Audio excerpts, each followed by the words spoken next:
नमस्कार साथियों, आप सभी का स्वागत है एजुकेशन लाइन में। दोस्तों, इस वीडियो में हम कक्षा 5वीं के लिए मैथ का जो पेपर है इंग्लिश मीडियम में वो देखने वाले हैं। दोस्तों, पूरा पेपर है वो आपको सॉल्यूशन के साथ है वो मिलने वाला है। तो यहाँ पे आप प्रश्नों को देख के है वो आराम से समझ जाएंगे। बाकी जिन छात्रों को डाउट है कि इंग्लिश मीडियम में जो इसी बार एनरोल हुए हैं या फिर सरकारी में जो इंग्लिश मीडियम विद्यालय भी ओपन हुए हैं उनमें एनरोल हुए हैं, तो हम किस प्रकार से प्रश्नों को अटेंड करेंगे, तो पूरा इस वीडियो में हम जानने वाले हैं। ये मैथमेटिक्स का आपके लिए पेपर है, ठीक है। और पूरा पेपर सॉल्व पेपर है और मैं यहाँ पे पूरा आपको समझाने की कोशिश करूँगा। तो बीच में आपसे रिक्वेस्ट करूँगा, प्लीज़ चैनल को सब्सक्राइब जरूर कर लेना आप लोग, और वीडियो को लाइक करके अपने दोस्तों को भेज देना जो भी आपके दोस्त इंग्लिश मीडियम में पढ़ते हैं। तो चलिए अपन यहाँ पे स्टार्ट करते हैं और सभी प्रश्नों को देख लेते हैं। सबसे पहले देखिए, यहाँ पे 2.5 घंटे का आपका पेपर रहता है, 80 नंबर का रहता है। बाकी 20 नंबर जो होते हैं आपके, वो आपके स्कूल की तरफ से आपके भेजे जाते हैं। इस प्रकार से टोटल आपका 100 नंबर का मार्किंग होता है। फर्स्ट आप देखेंगे यहाँ पे understanding of spare and space, यानी कि आपको यहाँ पे जो प्रश्न दिए गए हैं वो आपको समझना है और उनको हल करना है। यानी कि ऑब्जेक्टिव टाइप के प्रश्न भी होंगे और fill in the blank type के भी होंगे और डिस्क्राइब पेपर भी होंगे, और साथ ही साथ दो आपको शॉर्ट आंसर भी होंगे। सभी प्रकार के आपको मिल जाएंगे। फर्स्ट क्वेश्चन है, the measure of right angle is. यहाँ पे पूछा जा रहा है कि the measure of right angle, इनमें से राइट एंगल है वो कौन सा होगा।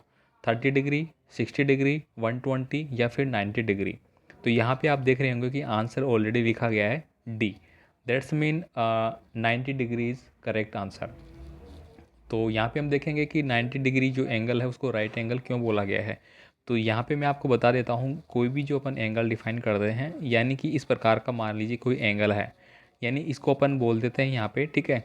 तो ये जो एंगल होता है ये वाला, यहाँ पे जो आपका ये एंगल बन रहा है ये कितना डिग्री का है, मेरा 90 डिग्री का है। और 90 डिग्री के एंगल को ही हम राइट एंगल बोलते हैं, ठीक है। तो ये आपको समझ में आ चुका होगा।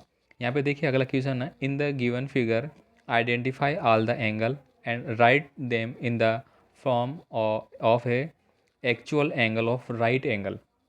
तो यहाँ पे आपको एक्चुअल जो एंगल है साथ ही साथ जो राइट एंगल है वो आपको डिफाइन करके बताने हैं। जो फर्स्ट इमेज आपको दिखाई दे रही है ABC, ठीक है। फर्स्ट इमेज जो आपको दिखाई दे रही है यहाँ पे एक्चुअल एंगल है। एक्चुअल एंगल जो होंगे वो आपके अलग अलग होंगे, जिनमें 30 डिग्री, 60 डिग्री, 120 डिग्री इस प्रकार से आपके हो सकते हैं। राइट एंगल की बात करेंगे तो अभी अभी हमने डिफाइन किया है कि right angle that's mean it define to 90 degree angle, ठीक है। तो यहाँ पे दोस्तों ये ई जो है वो क्या है, राइट एंगल है। तो यहाँ पे आप देखेंगे आपको देखिए पहले तो बोला गया है एक्चुअल एंगल, तो डी और एफ है वो मेरा एक्चुअल एंगल है। इसमें मेरा ABCD तीनों ही एक्चुअल एंगल हो जाएंगे। फर्स्ट इमेज में कोई भी राइट एंगल नहीं है, यानी कि 90 डिग्री का एंगल नहीं है। सेकंड जो इमेज आपको दिखाई दे रही है, सेकंड इमेज में हमारा एक राइट एंगल है, दैट्स मीन ई, ठीक है। फॉर एग्जाम्पल आप देख पा रहे होंगे यहाँ पे जो ई वाला है वो आपका क्या है, राइट एंगल है। तो ऑप्शन नंबर ई वाला जो है मेरा एंगल वो मेरा राइट एंगल डिफाइन हो जाएगा। नेक्स्ट देखिए अगला है understanding of the number of system, यानी कि नंबर सिस्टम को आपको यहाँ पे करना होगा। इसके लिए दोस्तों मैं आपको एक ट्रिक बता दूंगा, वो आपको याद करना है, और इससे आपका जितने भी आपके लेस देन और ग्रेटर देन वाले जो क्वेश्चन होते हैं वो आपको एकदम अच्छे से समझ में आ जाएंगे। यहाँ पे दोस्तों कह रहा है कि in the following which option is true. True fall जो है वो आपको बिल्कुल टिक मार्क करना है। अगर मैं डायरेक्ट आंसर की बात करूँ तो ऑप्शन नंबर सी इज़ मेरा करेक्ट आंसर है, यानी कि C option is a correct answer of this question. अब यहाँ पे मैं बात करूँगा कि सी है वो क्यों है।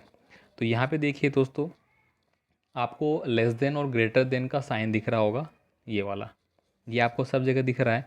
तो यहाँ पे आपको क्या करना है, ये जो एंगल आप देख रहे हैं, ये जो आपका साइन दिखाई दे रहा है, इसमें जो ओपन पार्ट है, ठीक है, ये वाला जो है हिस्सा, इसको मैं ए बोल देता हूँ, इसको मैं बी बोल देता हूँ। जो ए पार्ट है वो मेरा क्या है, ओपन पार्ट है, और बी पार्ट क्या है, मेरा क्लोज पार्ट है।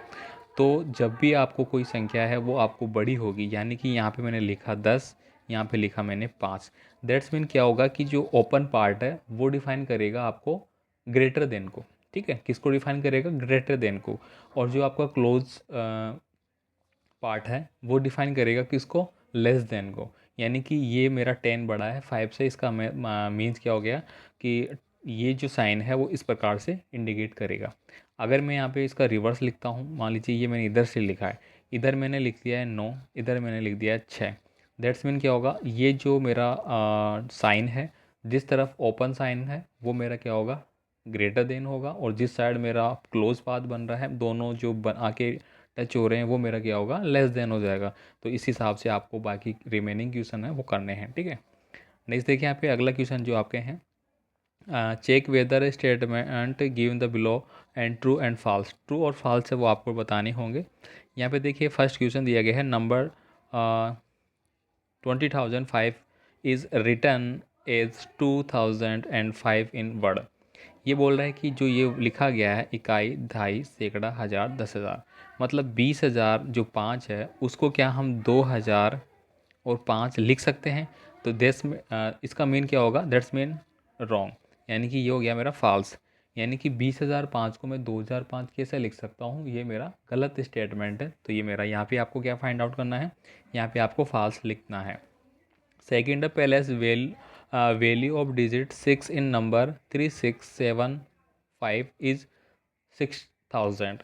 तो 6,000 रिप्रेजेंट कर रहा है आपका 6 वाला जो डिजिट है वो, इस अगर मैं पूरे नंबर सिस्टम की बात करूँ तो जो 6 डिजिट है वो 6,000 को रिप्रेजेंट कर रहा है। इसका मतलब दैट्स इज ट्रू। ये मेरा आंसर क्या होगा, सही होगा। नेक्स्ट देखिए, the number 70,500 in writing in digit as 70,000 और 500, इस प्रकार से बोला गया है। तो इकाई, दहाई, सैकड़ा, हज़ार, 10,000, आपको बिल्कुल सिंपल मेथड है वो तैयार करना है। तो बिल्कुल 70,000 मेरा हो गया और 500 भी हो रहा है, तो ये मेरा क्या हो जाएगा, ट्रू हो जाएगा। नेक्स्ट देखिए, in the given figure write the fraction and decimal from the shade area. यानी कि जो दोस्तों शेड एरिया है आपका, शेड एरिया है ये वाला जो छायांकित भाग उसको अपन बोलते हैं, या जो मार्किंग एरिया है, इसको आपको डिफाइन करना है, ठीक है, कितना एरिया है ये। अब for example in this question we count total number of box, we count total number of box 1 2 3 4 5 6 7 8 9 10, total number of box 10, और shaded area 1 2 3, that's mean 3 divided by 10 is correct answer। Okay. और for example आप यहाँ पे देखेंगे कि जो आपका friction form है वो भी आपको यही दिया गया है, सोल्यूशन में भी आपको यही दिया गया है। और इसका अगर अपन शॉर्ट यानी कि न्यूमेरिकल वैल्यू और भी छोटी करते हैं इसकी, ठीक है, डेसिमल फॉर्म में अगर इसको अपन ले जाते हैं तो वो आपका हो जाएगा 0.3, ठीक है। नेक्स्ट देखिए, सोल्व द फॉलोइंग क्वेश्चन। अब यहाँ पे और भी क्वेश्चन आपको मिल जाते हैं कि इसको अपन किस प्रकार से करेंगे, जो कि फॉर एग्जांपल आपको यहाँ पे मिल जाते हैं, तो इनको आप कर सकते हैं। नेक्स्ट देखिए यहाँ पे, the extreme digit of number is, तो यहाँ पे ऑप्शन नंबर ए हो जाएगा, ठीक है, यूनिट्स डिजिट इसको अपन बोलते हैं, ठीक। Find the product by Nikhilam method. Nikhilam method के माध्यम से आपको क्या करना है, इसका सोल्यूशन करना है, जो कि आपको यहाँ पे फॉर एग्जांपल पूरा पूरा आंसर वो दिया गया है, किस प्रकार से आपको निखिलम मेथड के माध्यम से for applying Nikhilam method how we solve it, ठीक है। तो ये आपको यहाँ पे मिल जाता है। नेक्स्ट देखिए यहाँ पे, सोल्व द फॉलोइंग, इनको आपको सोल्व करना है, बिल्कुल बेसिक क्वेश्चन है आपके लिए। If the fare of one person from Nohar to Jaipur rate 550 rupees, then what will be fare of 15 person. यानी कि यहाँ पे बोला जा रहा है कि एक मेला है और एक मेले में कोई भी है नौहर से जयपुर जाता है, ठीक है, तो उसका पैसा लगता है 550 रुपये, ठीक है, यात्रा के लिए, सॉरी। तो यहाँ पे कह रहा है कि will be the total 15 person है, ठीक है। तो हमें क्या करना है, मल्टीप्लाई करना है, 550 मल्टीप्लाई 15, बस 15 का आपको पढ़ा आना चाहिए और आपका आंसर हो जाएगा, ठीक है। तो यहाँ पे देखिए आपको दोनों मेथड दिए गए हैं, यहाँ पे ये देख सकते हैं, और ये यहाँ पे आपको आंसर डिफाइन किया गया है। नेक्स्ट ऐसा ही आपको यहाँ पे मिल जाता है, बाकी पर्सन आप रिमेनिंग यहाँ पे कर लेना, ठीक है, वीडियो लंबा हो जाएगा, आप लोगों को बोरिंग लगेगा। तो पूरा जो पेपर है सॉल्यूशन के साथ आपको यहाँ पे दिया गया है, आपको आराम से इसको समझ लेना है किस हिसाब से ये कर रहे गए हैं। पूरा मॉडल पेपर है, यहाँ पे इंग्लिश मीडियम के जो छात्र है वो आराम से इसको समझ सकते हैं कैसे आपको बोर्ड एग्जाम की कॉपी में लिखना होगा, ठीक है। ये यहाँ पे देखिए,